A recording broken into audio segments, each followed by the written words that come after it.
काय आहे, धनंजयचा भाऊ गेलेला आहे, त्याच्यामुळं घरातलं व्यक्ती गेल्यामुळं तो थोडासा एक्साइट झाला असेल, राग आला असेल. आणि मी स्वतःही त्यांच्याशी बोलेल आज रात्री, आणि जे उद्या सकाळी 10 वाजता जीवन संपेल वगैरे असं जे बोललेलं आहे, तर त्यातला मार्ग मी काढेल, मी त्यांच्याशी बोलेल.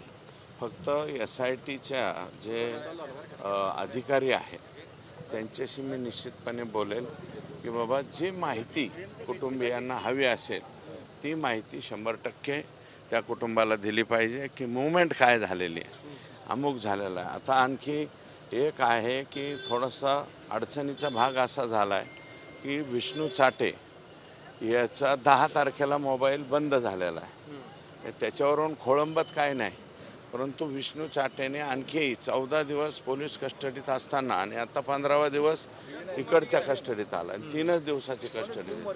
त्याचा मोबाईल अद्याप CIDने जप्त केलेला नाही.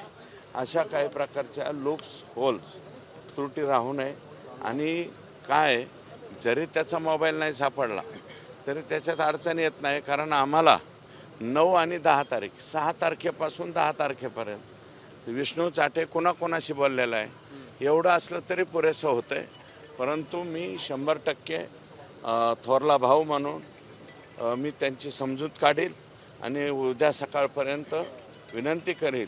आणि SITच्या प्रमुखांना किंवा खाली ते गुजर साहेब आहेत डेप्युटी DYSP त्यांच्याशी बोलून हा विषय शक्यतो आम्ही मिटवू. आणि धनंजयसह माझा स्वतःचा आणि तमाम महाराष्ट्राचा विश्वास राज्याचे मुख्यमंत्री आणि गृहमंत्री यांच्यावरती आहे. वाल्मिक कराडांना पण मकोका लावावा अशी त्यांची प्रमुख मागणी आहे. तुम्ही या मागणीशी सहमत आहात? काय वाल्मिक कराड अगोदर 302 मध्ये येऊ द्या. 302 लावलाय, आता ह्याचं सिरियल आणि त्याची सँक्शन मंजुरी हे सामान्य माणसाच्या लक्षात येऊ शकत नाही, धनंजयच्या लक्षात येऊ शकत नाही. उद्याच्याला त्याची कडी सापडली की ते पहिल्यांदा 302 मध्ये येतील वाल्मिक कराड, आणि 302 मध्ये आले की ऑटोमॅटिक मोकामध्ये येते. आणि त्याच्यामुळं आणि मला वाटतं तेवढं मटेरियल हे सफिशियंट मटेरियल CIDकडं आलेलं असावं. मी काय विचारलेलं नाही, पण मटेरियल तेवढं, कारण मी ओळखतो त्यांना. हा विष्णू चाटे हा सगळ्यात जवळचा आहे वाल्मिक कराडांचा, नातेवाईक बी आहे आणि जवळचा आहे.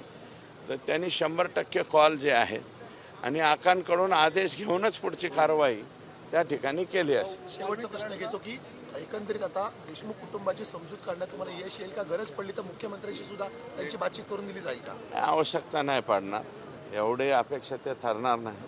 आणि माननीय मुख्यमंत्र्यांनी त्या दिवशी आमच्या देशमुख कुटुंबियांना जवळपास पाऊण तास 1 तास वेळ दिलेला आहे.